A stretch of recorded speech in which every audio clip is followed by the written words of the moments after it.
This episode of The Edge is brought to you by Audible.com, offering more than 180,000 titles for smartphone, tablet, and desktop.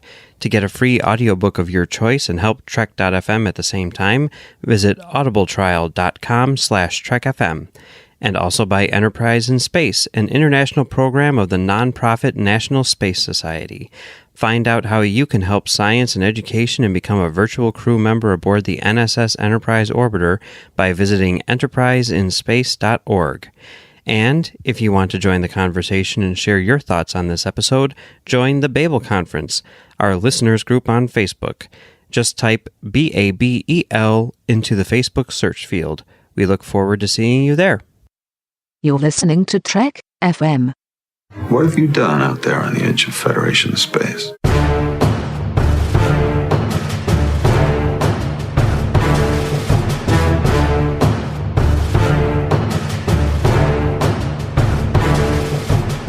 Welcome, listeners, to Postcards from the Edge. I'm your host, Amy Nelson, and with me this week is Ken Tripp from Standard Orbit. Ken, thank you for coming on Postcards. This is the first time you've been on the show. What's taken you so long, Betty? Oh, wait a minute. I've been on the Edge with you, but I guess it is the first time I've been on Postcards. So I apologize. It's, I guess I keep losing the invitation I think you sent. Could that be it? That is probably it, because I extend the invitation all the time. Yes, you do. You're a great person and a good friend to have. So, wow, that's very sweet. I guess I will keep calling you Queen versus Emperor because I wasn't sure which Amy we were going to get on this episode.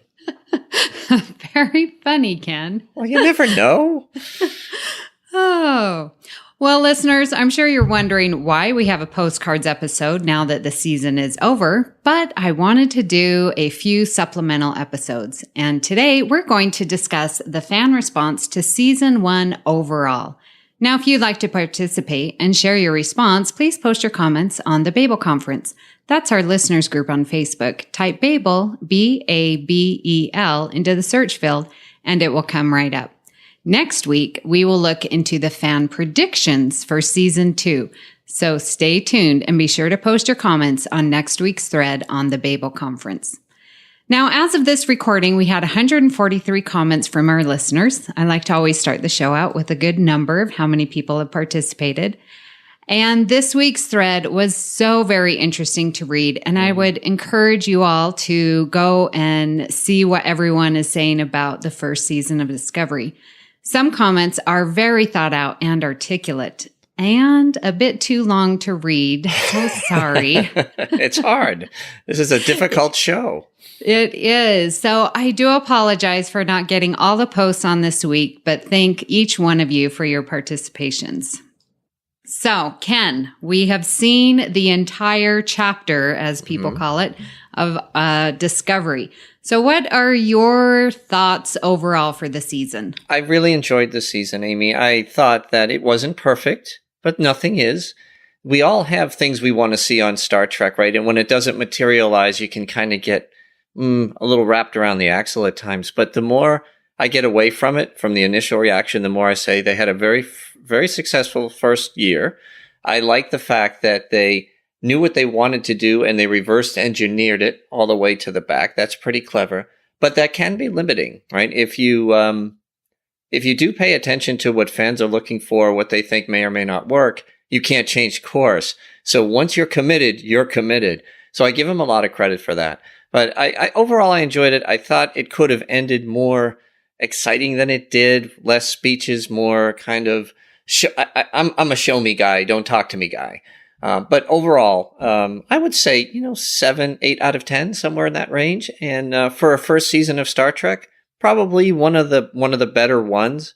And I'm not saying this because I'm a TOS guy, but it's hard to beat that very first season of Star Trek, the original series. It just all came together very naturally for them. Very different, though. Obviously, not a story arc there, but very well done. And yourself, what were your thoughts? Yeah, I really enjoyed it. I'm more of one that just goes along for the ride. And so it's been so interesting to listen to and read everyone's comments and And it's like, gosh, I didn't even think about that. Oh, I didn't even think about that. I'm just like, wow, this is great. This is fun. And so I'm sure that in my rewatches that, I'm sure I will see some of these comments. I'm not that big into canon. Well, I watch TOS, but, Sure. as far as the whole canon thing, I just sort of go along with the flow. So I thought it was a great show. I really got vested in with the characters. Each one really spoke to me. I really enjoyed the themes. As you know, I've done a couple of episodes on the edge about the themes, and we'll be doing some more, listeners. So look for that with Brandy and Heather. We're coming back. There you go. And yeah, so I really enjoyed it. I was very entertained each week. I was very excited, happy. I was watching with my brother, and we both really enjoyed it. So that's what it's all about, Amy. That's what it's all about. And I'm like you. I don't worry about the new look. I like some canon, but I'm all for reinterpretation, reinventing, keeping it fresh, keeping it fun. I do enjoy that. And I'll just ask you one more question. Who was your favorite character this season? Ooh.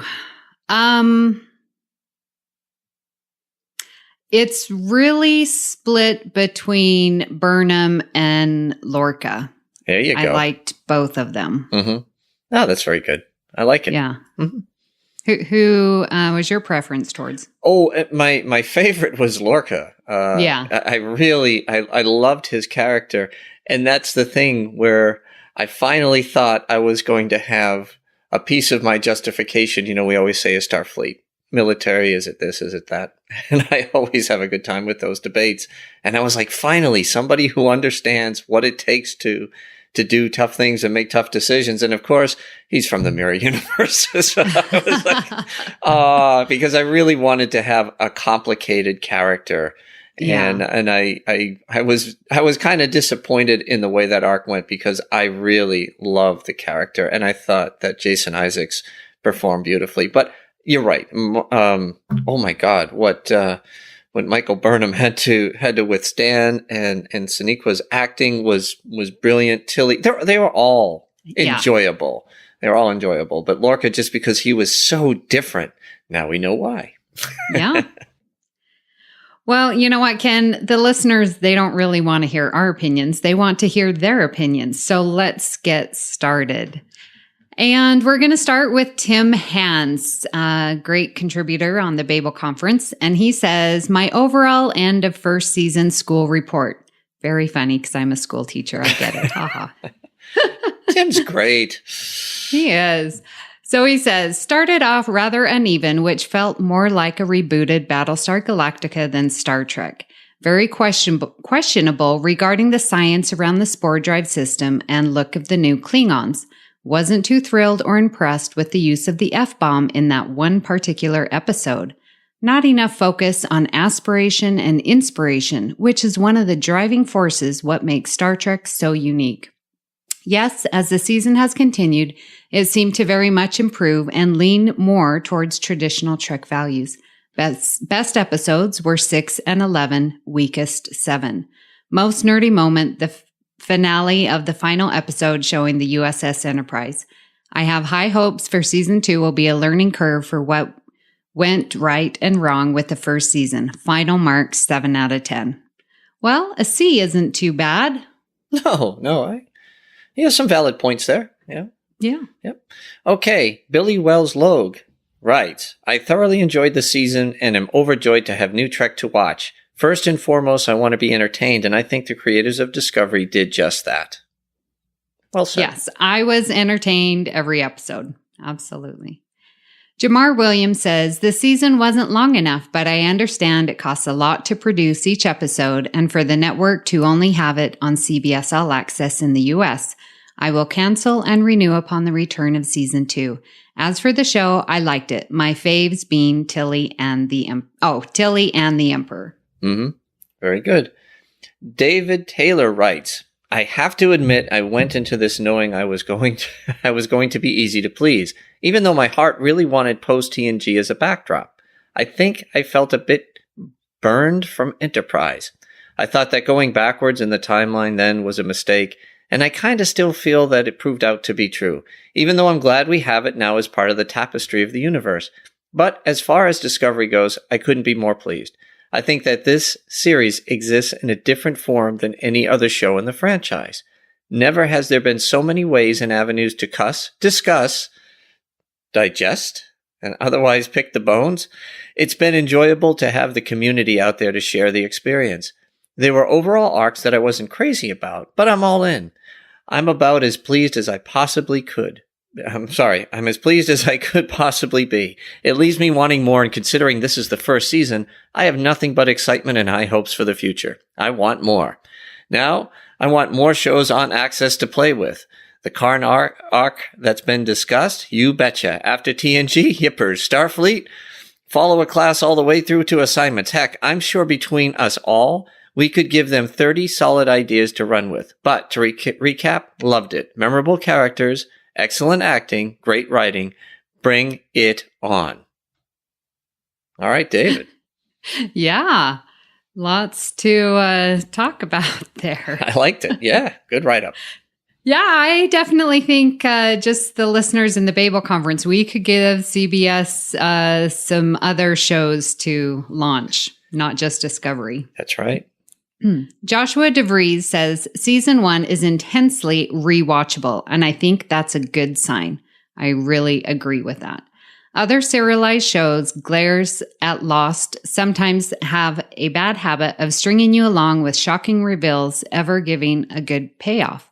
What made Season 1 of Disco work so well were the character arcs.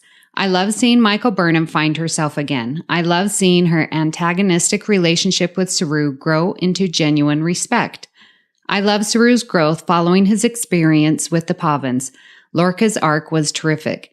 Tilly is a delight, and I love how important she is to the story as opposed to being just comedic relief.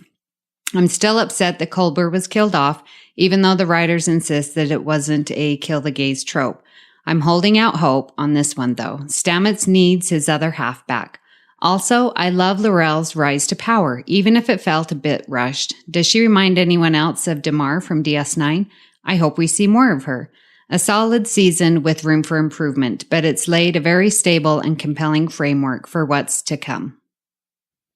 Samuel Fry writes, overall, I am very happy with how Season 1 turned out, and I can't wait for Season 2. I feel there were some issues early on, but this is to be expected for the first season with a show this ambitious, especially with Fuller departing the show when he did. The entire show looked amazing, and I have no issue with the creators re-imaging classic Trek elements. The acting was incredible all around. I can't wait until we meet our new captain and hopefully get better acquainted with the bridge crew. All that being said, my big takeaway from Season 1 was how the twists and mysteries were handled. A lot of shows stumble when they try to get too cute and lose the thread trying to outsmart the audience. The increased popularity of Facebook groups like this one, as well as Reddit, have made it almost impossible to really trick the audience anymore. What I feel the writers and producers on Discovery did perfectly was use the twists and turns as a way to challenge our main characters. The point of Ash being Voq, Mira Lorca, Emperor Georgiou was not to trick the audience, was never really going to happen. The point was to put the characters into difficult positions and let the audience see how they reacted and responded. Michael's response to Ash was always more important than figuring out the surprise. Yeah, I like that because definitely watching Discovery through a Facebook group and all the discussion and everyone's predictions, yeah, there's not going to be any real surprises, but it's how the reveal comes about and how that affects the characters. I think that was the strength of the story and the character arcs. All right, Jonathan Ross writes, overall, I'd give it a 3 out of 10. To me, the writers seem more interested in plot twists than telling a good story. I lost track of how many times a character did or said something that didn't make sense. I really hope the writers do better next year. After this season, I have little faith in them. I don't trust them. Ooh, Jonathan. Okay. Well, you're honest. And I guess that's there's a lot of people out there that feel that way. You know, he's not alone. He certainly isn't alone. Okay. Greg Malumbi. Another guy we get a lot from all the shows. What was a 7 out of 10 went down to a 4 out of 10 because of the finale. When that's how you resolve the entire season with a reset button and then a fan wank, it just feels like Discovery became something else rather than its own thing. The only thing I am optimistic about is this gives the writers a clean slate to actually do something interesting with the show in season 2. Well, I hear you, Greg. Like I said, I wasn't thrilled with the way it ended either, but I look at the whole mosaic and I thought it was pretty strong and it kind of kept that 7 out of 10, but I do understand where you're coming from. There's a lot of people that struggled with it, and I think 15 episodes and they don't hit it out of the park the way you would expect. It can really be it can be tough. It can really knock things down. So I get where he's going. Well, am I confused, or do I not know what a reset button is? Like, I didn't think that it was a reset button. We still have the spore drive in Discovery. Like, it's not like someone woke up from a dream. I mean, that's a reset button in my mind. That's fair. I think Greg can speak for himself, and I'm sure he can write us to clarify. But the way I read that and the way I understood it was so easy to end the war. It didn't make any sense how the war ended, to be honest with you. Okay. So it was like, they just pushed a button and, okay, the attack is called off, right? And the whole episode, they're moving so slowly, yet the fleet is totally within range of Earth. And then, after a detonation is, after the detonator is shown, all of a sudden they break off. It just seemed like a very unrealistic, okay, now everything's back and we're idealistic and we, our principles are intact, and it just ends. And I think that's how I took it. That's how I'm taking it from him. Yeah, I completely agree with that statement, because I too felt like, no, the Klingons aren't just gonna, throw their hat in and, all hell the rel. Yeah. Okay. Well, Kirsty Keene says, overall impression is that I thoroughly enjoyed the first season. I feel it is the strongest first season for any of the Trek shows. Although I have to say I was initially very uncertain of the wisdom of another prequel series, the show has won me over. Some things I felt it could have done better. Example, killing Landry would have made more impact if she'd been better developed. It looks fantastic. Boasts an extremely strong cast and crew. Cannot wait for season 2. I also was wondering how it was going to be a prequel, but I'm fine with it now. Yeah, I think we all were. I think we were looking for Star Trek to go the other way. We had Enterprise, we had the reboot movies, but they pulled it off, I thought. They found a good niche, I thought. A nice spot, I guess, yeah. Wes Huntington. The whole season felt like an entire movie wrapped up in a 15-episode present. The first 2 are the prologue before the opening credits. The next 7 are Act 1. The next 4 in the Mirror Universe is Act 2. And the next episode and a half are Act 3. And the Burnham speech is the epilogue and concludes prior to the distress call. Then the Enterprise appearance begins another movie that won't conclude until next year. I have to hand it to the writers, directors, and actors for crafting this story that is unique to the franchise. The strongest first 7 ever. And I grew up on TNG. Well, I see why Amy had me read this one. Right? Darn it. I was going to read that one. See, these listeners know how to get on the show. All they have to do is say something about TNG. I'm like, include. Yes. The strongest first season ever. Wow. Okay. Good. Well, I liked his, how he just sort of went through the different acts and, clump the episodes together. And I think that's really good. And I think I might have to follow his advice here on my rewatch, and watch a couple of them together like that. Yeah, I think Wes did put the story arc together nicely and framed it up like a movie. Of course, the quality of the show. My goodness. I mean, it's incredible. And it definitely could have been its own motion picture or trilogy or something. But he broke that up that was pretty cool read. Yeah. Trey Womack says, in my opinion, it was amazing. It has moved to my second favorite Trek series behind DS9. I love how it's a long story like DS9's 7th season and Enterprise's 3rd season. Also, they went to my favorite universe, the Mirror. That fact alone would make it amazing to me, especially with having 4 episodes there. That's the icing on the cake. There's definitely people who really enjoy the mirror universe. Mm-hmm. I'll tell you, it was an interesting element, and I guess some people knew it was coming. I was one of those that didn't. So yeah. In fact, every prediction I made was wrong. So yeah, I'll never make money, reading palms or anything along those lines. Anyhow, okay. So funny story. I made a prediction on Trek Geeks, but I stole it from Brandon, and that's the only one that was right. Yes, I heard that about Giorgio being Michael being her daughter. Yes. Yes. Yeah, I don't know why you let the cat out of the bag, Amy. I mean, I'll give you, 1,000 points for honesty, but that was pretty funny. I was like, well, that's a bold prediction, and you didn't disclose that right away. You waited a bit. I know, because I'm like, wait, I have to work with this guy on the edge. I better give him the props. That was funny. All right. Tim Cox writes, I was disappointed because Discovery strayed from the core foundation of all Trek shows, a group of people coming together to solve problems. Every incarnation of Trek had this at its core. Then they built the relationships of the people within that group to give the characters life and personality. Each version of prior Trek is defined by those relationships. Kirk, Spock, McCoy started things off, but the other shows deepened the tangle of connections. Discovery had none of that, really. Burnham had Tyler, but we knew from the start that wasn't a real relationship and that it wouldn't last given Tyler's state. Everything else was superficial background noise designed only to serve the plot. There was precious little substance to the characters beyond Burnham's tragic backstory. And even that felt spackled on rather than unfolding in a natural manner. I think the idea of not centering the show on a captain is an interesting one, but it was a mistake to focus so tightly on just one character's story. Trek has always been about the people, not the plot. Discovery hasn't got that yet right now. It's just a generic sci-fi with Star Trek proper nouns. Interesting view on that. And I don't think I've looked at it through that lens before, Tim. You've given me something to think about.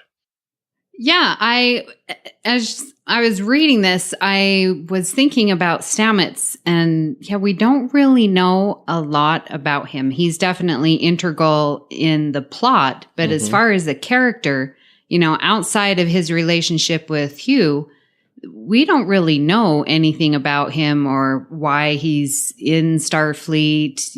We know he likes science. We know his partner is Hugh Culber. Right. And that's about it as far as but I do think that they have developed Ash Tyler and the Lorca and Tilly pretty well. Saru, I think we've maybe not so much, but I think those 3 we got a good backstory on. But yeah, the backstory's there.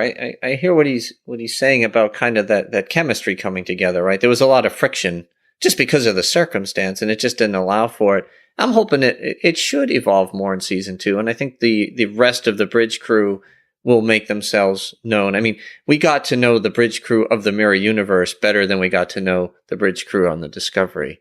Yeah. And I think that'll obviously change and evolve.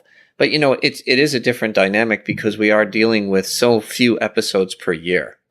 Right. And so when you're trying to pull all these things together, it's tough to develop. When you're doing 26, then you're going to have to count on those other arcs. So it'll be interesting to see the direction that this show goes and how much these other characters get involved. Because over time, I'm sure they'll get their spot in the sun, and we'll start to see who the core group is.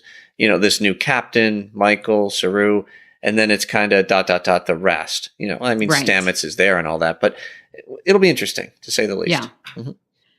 Well, and that's interesting you bring up, back in the day, we had 26 episodes and now we're down to 15, probably 13, from here on out. I don't know. But Kay Frick says it was maybe the best first season of Trek, but I hope that next season has more standalone episodes with clear themes and they turn the lights up on the ship now that the war is over. I think that's just the aesthetic. I don't think it has much to do with the war. I don't remember the Shenzhou being much brighter when they first introduced us to that ship, but I guess we'll see. Yeah. But I think going along with what you were saying, there's there's not room in the season because it's only 13, 15 episodes to have just these one-off standalone episodes when they're trying to tell this entire story arc. Yeah. So it'll be interesting to see. Yeah. And I mean, they did it with the Harry Mudd episode was really the one I could think of. Right. You know, where it just didn't kind of stay linear. They went off on a different course. Of course, it helped us see where Stamets was and that he had abilities that we didn't understand. But other than that, it didn't really move anything. So maybe they'll do more of that. I think that's the other pressure point, though, Amy, is when you only have 13 or 15 episodes and they're so precious, you got to hit every one of them out of the park. You know, because 26, you're going to have some misses. It's natural. 13, they all better be good, right? I'm just speaking from a fandom point of view.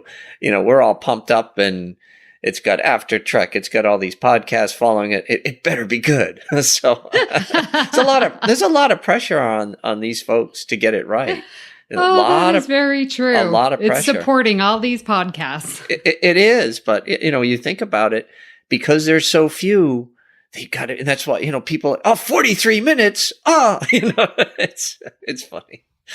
Anyway, Joey Slawinski or Slawinski. First of all, let me just say that I think that this show is great. I think the actors are wonderful. The storytelling is great and the production value is top notch. If I'm honest, however, I wish that it didn't have the Star Trek title. This isn't to say that this isn't Star Trek. This isn't to say that they don't have the right idea when it comes to the way the show is written. My concern with calling it Star Trek is that it doesn't fit into the rest of the Star Trek universe visually or technologically, and in some cases, canonically. I understand that things need to be updated where some things are out of date, but I find it hard to believe that the audience of 2017 and 18 wouldn't accept the makeup, ship design, or tech level that we saw in the other series. Give me better effects, yes. Give me better makeup techniques, definitely. But don't go out of your way to change everything that we've seen before in the name of modernizing Trek. As someone who is very detail-oriented and a little OCD, it distracts from my enjoyment of the series, which is otherwise great. I'm also bothered by the canonical violations. We keep getting promised that all will be explained, but they have explained very little. I'm going to keep watching because it is a great show, but my brain has already compartmentalized it away from other Trek, and I don't see that changing anytime soon. Perhaps if they would have said it in the future or in an alternate timeline, I'd be having less of a problem. But they went out of their way to say that it was prime timeline in the past. To me, that was a mistake on their part. They could probably have told the same or similar story post-Nemesis and nothing would have changed, save the involvement of Sarek. Sorry for the long post, but this is my final analysis at the end of a season of hoping that my questions would be answered. There's a lot there, Joey. A lot there. And, yes. You gave me a lot of polysyllabic words to read, which I also enjoyed the challenge. But in all seriousness, I understand. I think that's a very common thing for a lot of longtime Trekkies and Trekkers to get their arms around because it does look very different. And there's a lot of people that are very quote unquote traditionalists, and it's a tough move. It's the same thing I heard when the Kelvin timeline movies came out. It can be very difficult for people because they've invested so much of their love and passion in the aesthetic of what they know and what they understand, and they want to see it again, and they want to see it grow. So I think that's why Star Trek Continues was very successful, and a lot of other things that, like when Enterprise did In a Mirror Darkly, they kind of kept the aesthetic whole. And I thought it struggled with that, meaning that episode of Enterprise. But I do understand what you're saying. We all have our preferences, but it doesn't make it any less valid. A great write-up, and I think you summarized your feelings very, very well.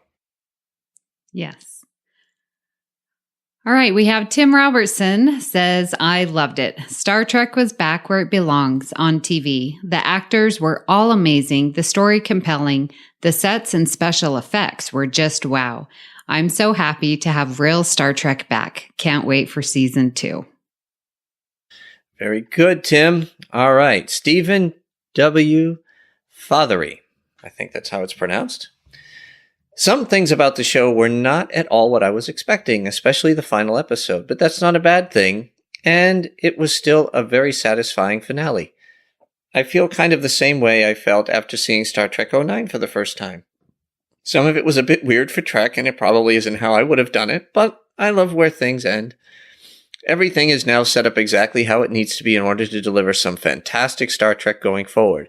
I really love the Mirror Universe arc, and that is the best showcase of the show's potential. Those episodes were cinematic, engaging, and traditional Star Trek real-world relevance coupled with some of the best action and hard-hitting drama on TV today.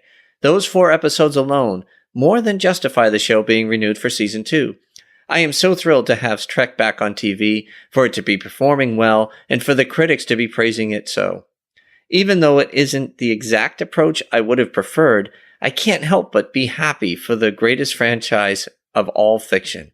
Trek is on TV, is now doing the best it's done since TNG was nominated for an Emmy over 2 decades ago.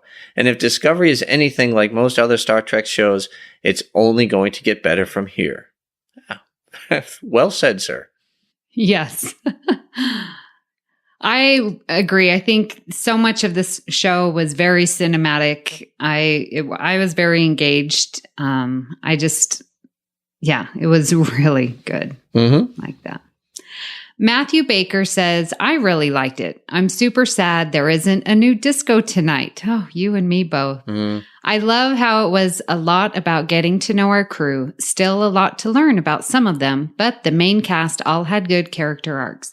My biggest complaint was sometimes the stories felt rushed. Episodes were sometimes too short, and the finale episode really should have been a double episode. It was too rushed. I'm not sure who is my favorite character, leaning towards Saru though. He's such a really good person, the perfect Starfleet officer. Yeah, great perspective. Very great perspective. You know, Saru deserves probably a little bit more than what I'm thinking. So. Yeah. But he really is. He has a great heart, doesn't he? Yes, he does. Okay. Andrea Boot. So where do I begin with this? Watching a Trek series play out in real time and being a part of the discussion has been an amazing experience. I loved watching the show play out week by week and watching all the twists and turns that the writers threw in for the audience. I liked the characters. I thought they were, for the most part, well written and had a story that I wanted to watch. There were a few character arcs I didn't particularly enjoy, Ash Vogue being the main one. I'll spare you all the full rant due to personal reasons. But for the most part, I liked the way the writers handled the characters and set up Discovery Universe. The stories and arcs in this series were well written. I like the trip we took into the Mirrorverse and the impact this had on the crew and on the universe. I'm looking forward to seeing a Series 2. I don't quite know what I'm going to do on a Monday while we wait. I'm with you, Andrea. It's awful. You know, football's over, pitchers and catchers haven't started, and Star Trek's over. This is a tough time of year for me. It is. It's a tough time of year. But great write-up. Very good. And listeners, if you remember, Andrea has commented, and I've read her comments before on previous. So just go back through, listen to, especially when we talk about Ash Vogue and Tyler or Michael.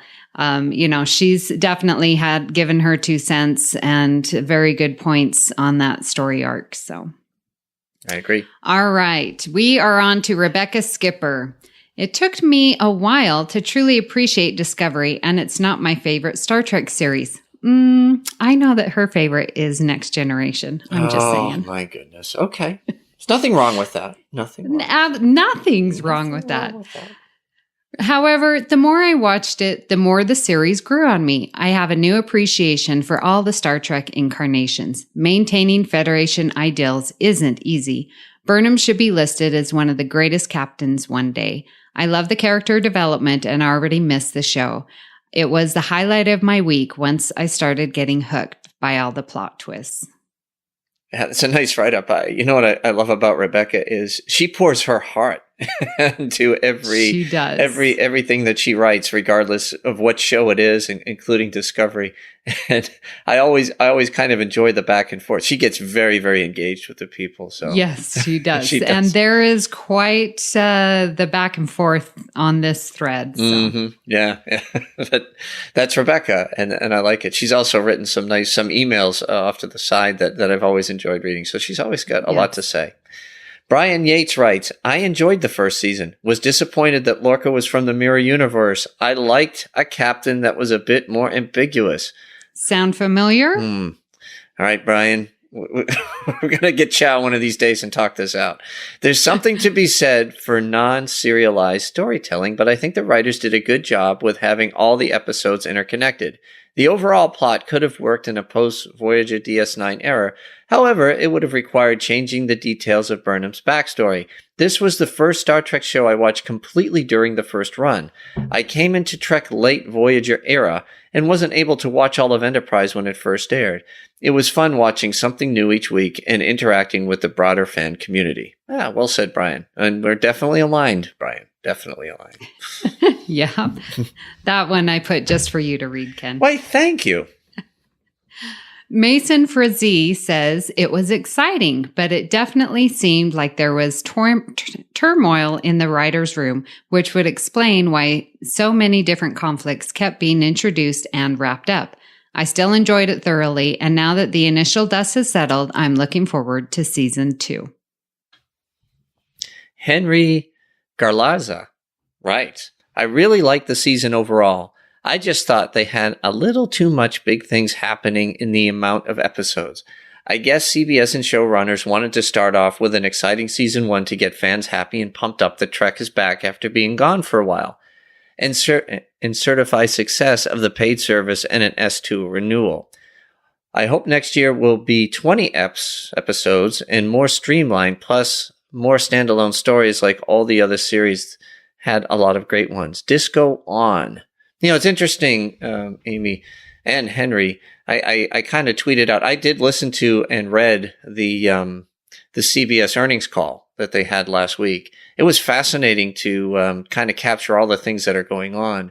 But, you know, you see a lot of people saying they're going to re-up and then they're going to cancel their subscription and get it back and it's funny. There's a lot depending on the amount of subscriptions they get over the next couple of years. And, if they hit a certain threshold, you know, Star Trek will keep going. But if it doesn't, my interpretation was, it's the most expensive show they've ever done. And Wow. If they don't reach a certain subscription level, it's going to be hard to maintain. So you know, obviously it was a question that was going back with one of the investors. And I just thought that was interesting. So they do have a lot, and the show is very popular and it's paid for itself, which I think is awesome. But it'll be interesting to see if they can get enough content on CBS All Access to keep folks that are like us more focused on Star Trek than anything else, you know, keep us subscribed for the whole year, you know. And I'm not saying they're trying to blackmail us into it. It's just one of those things. Yeah. It's like, it's all about the product. You got to put up good product, but I didn't get the idea that they were going to increase the number of episodes, Henry, but it'll be interesting. And if you go online and just type up CBS earnings call for the list last quarter, you can read the context of what I'm talking about. It gives you a little bit more insight from the business piece of it.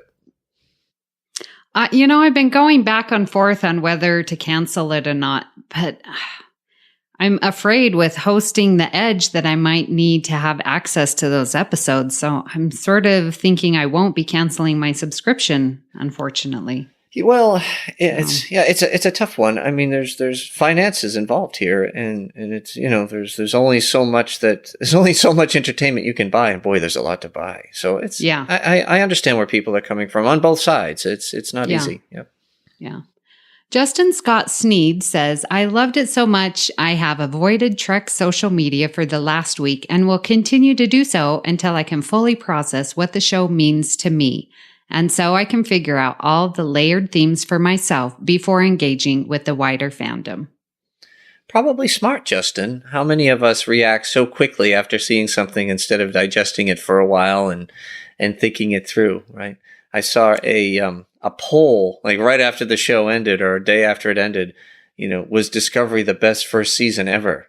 It's like, it's, you know, there's a lot of emotion tied up into that. So I don't know how accurate the poll would be. You know, probably in 3 or 4 months, people would be a little bit more reflective, but just interesting. Okay. Yeah. Reese Morgan, if that's pronounced correctly, or Rice Morgan, please forgive me if I said that incorrectly. Pretty good in general. Had a good supporting cast, although I feel Michael Burnham is underdeveloped. We know a lot about her history and upbringing, but I feel we don't get a good sense of her traits and personality. Also, I find the Spore Drive to be an interesting sci-fi concept, and the aspects of it we've learned so far are very intriguing and build up to a fascinating mystery. I only hope we dig deeper into what it is, how it works fully, and why it exists. Can't wait for season 2.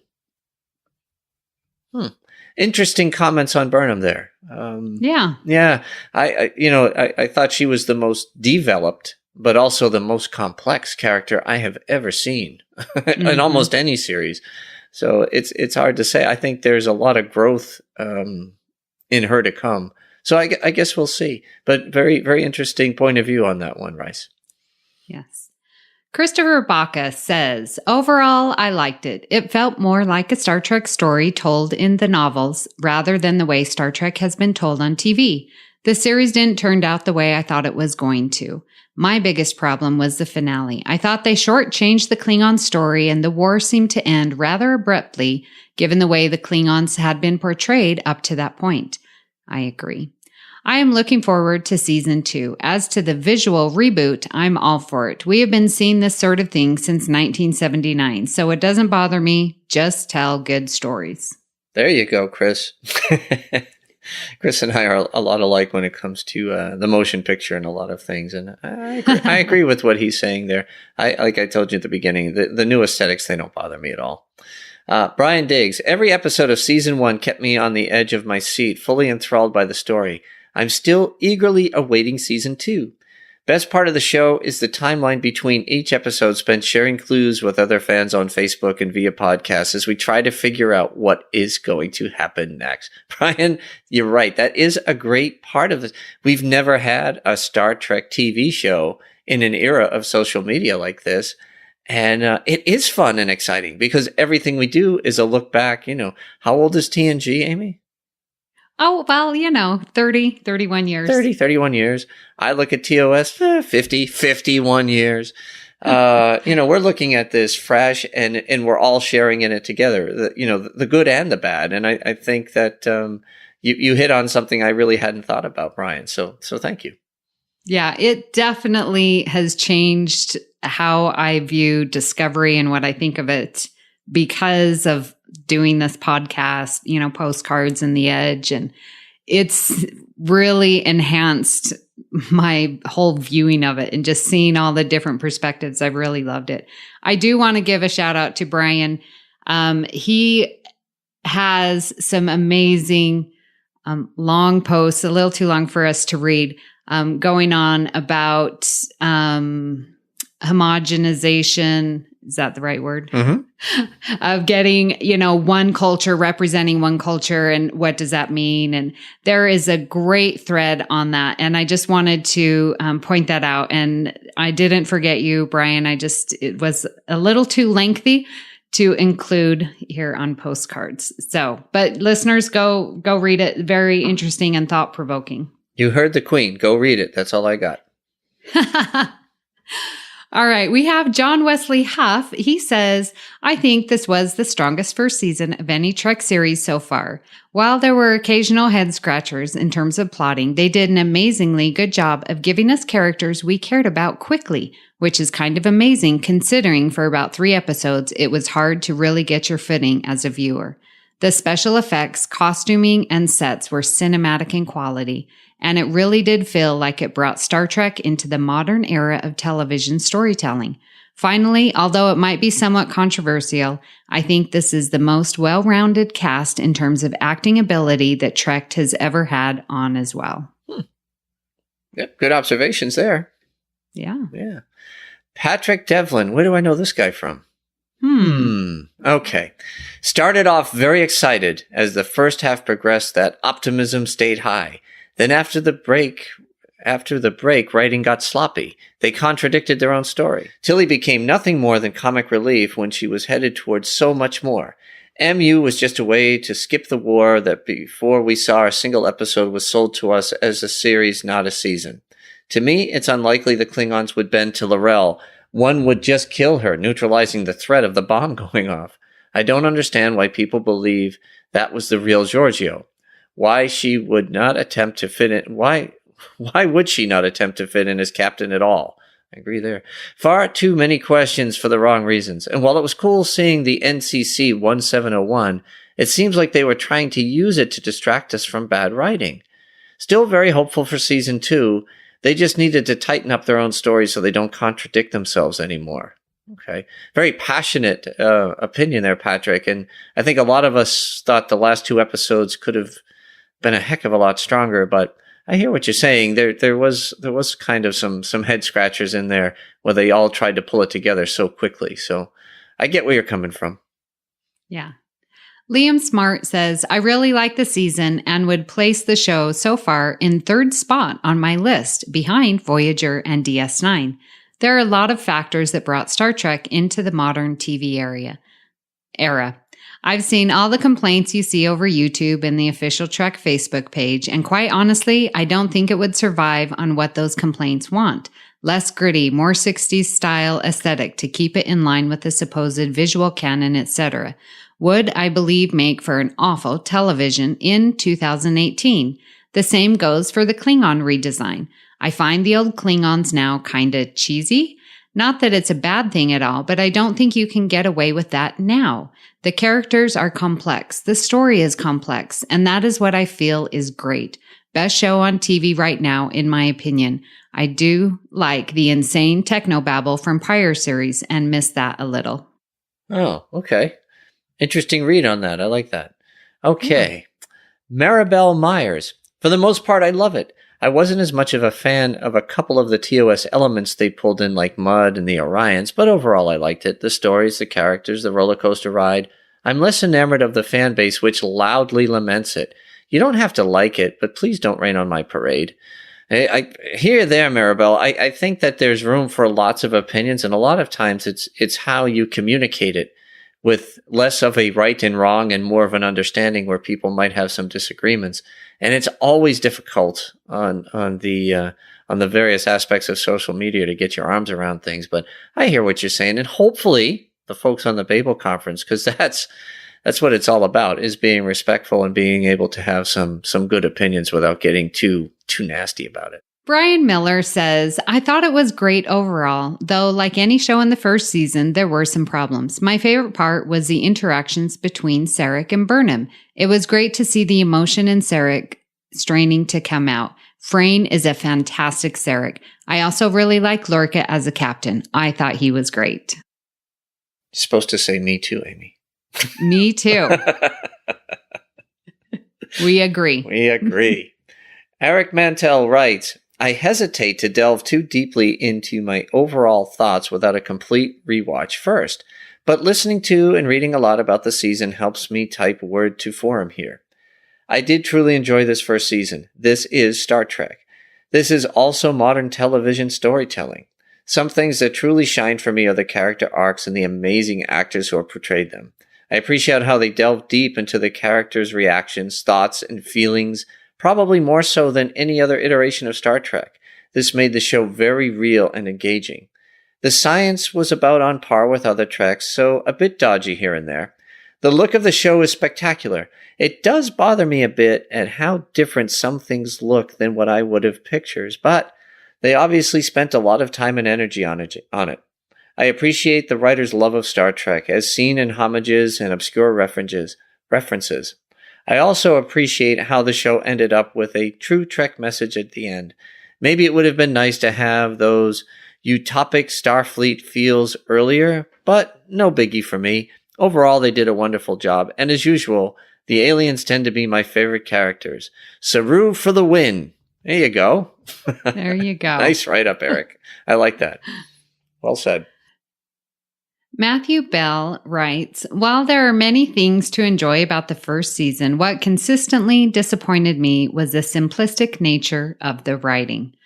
Got a character who's suffering from PTSD, giving us a chance to explore that aspect of humanity? Nah, he's just an alien in disguise. Got another who appears damaged by the rigors of war, allowing to see what turns a good man bad? Nah, he's just a Bond villain. Think you've ended up in the famous mirror universe? Yes, that's exactly where you are. Wonder if Harry Mudd ever mentioned an incredibly specific plot point whilst in prison for 3 weeks? Why, yes, he did. Think a character who got his neck broken is merely dead? Yes, he is. Think another whose mind is zapped by finger lasers is dead? Yes, he is. Ever wonder what happened to the mirror universe version of your ship? Nah, it got blown up. Brandon Shea called some of the writing sloppy in his recent podcast, and while I see his point, I think most of the time basic would describe it better. What you see very much is what you get each and every time. For a series so long in the planning, it was a little disappointing to me. Let's hope the writers focus more on interesting characters and less on pointless plot twists for the second season. He laid it out. He did lay it out, and I think he laid it out very well. It makes you think a little bit back, because there's so much going on that sometimes when things get wrapped up quickly or too tidy, but I will say one thing, Matthew, you're making me think. You really are. So nice writer. Yeah, I think basic. I mean, how you said it, it is. It's very basic, but.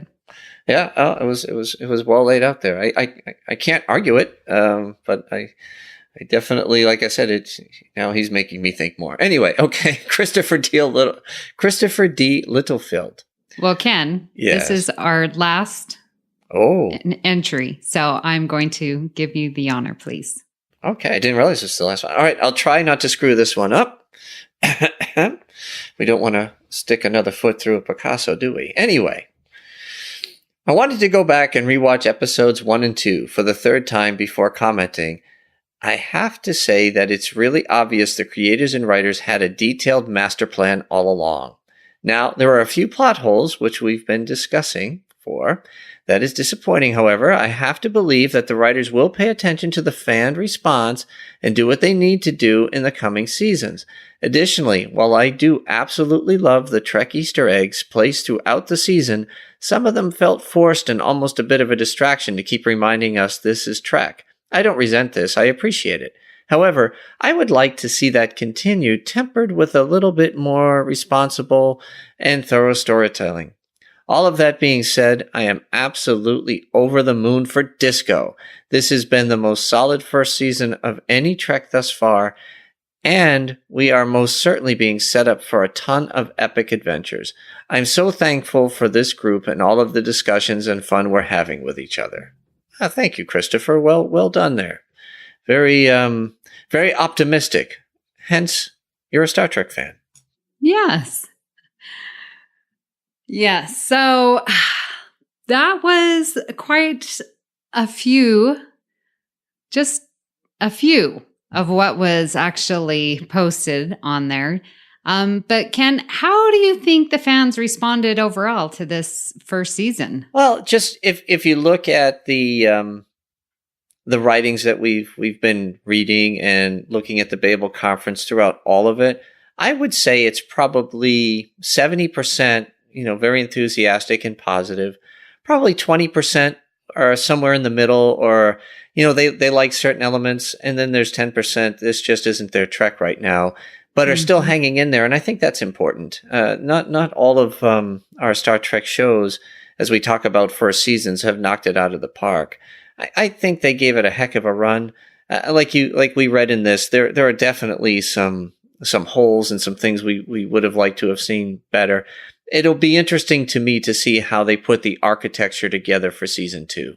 Will they come up with a story arc and write it as they go a little bit and kind of see where things are going?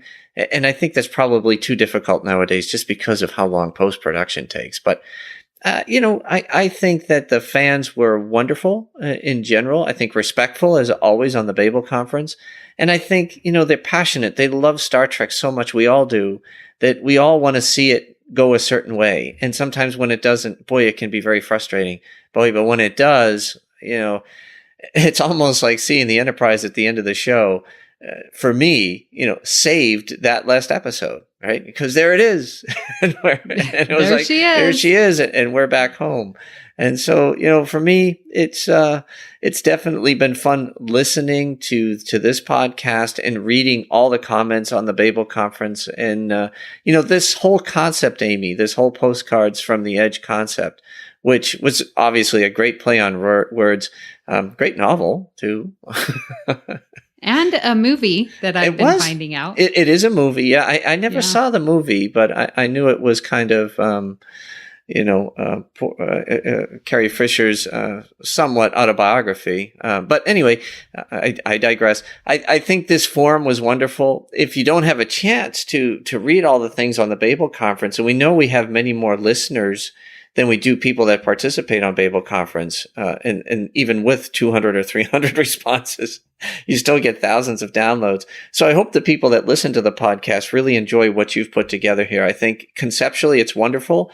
I think that I enjoyed listening to the whole season, to this podcast in particular, and reading the comments and even typing up some things myself as we went. But Yes, you did. I really enjoy this whole aspect of this community coming together. When things are good, when things are not so good, whatever. Just people talking about it in a respectful way. Just something you don't get on social media nowadays. But good times, Amy. Really good times. Very, very well done. You should be very proud of what you put together here. Oh, thank you. You're making me blush. Stop. No, it's been really fun. Just this whole experience of viewing Trek with this whole fandom, because when I was watching Next Gen, I had to drag, my roommate, okay, we're going to watch this, or, there just wasn't anyone else who was really a big of a fan as I was. And so it's been nice to find other like-minded people. And we have the best, in my opinion, in the Babel conference. We do. It's a great network full of people. And, it's one of those things. You hope you can meet as many of them as possible, hopefully in Las Vegas or at other conventions and things. But that's why I invite everyone to Star Trek Las Vegas. You do. I can't. What do you have? 72 people staying at your house? This is crazy. Well, I'm hoping for 73, right, Ken? 73. It's going to be a little crowded in there. So, yeah.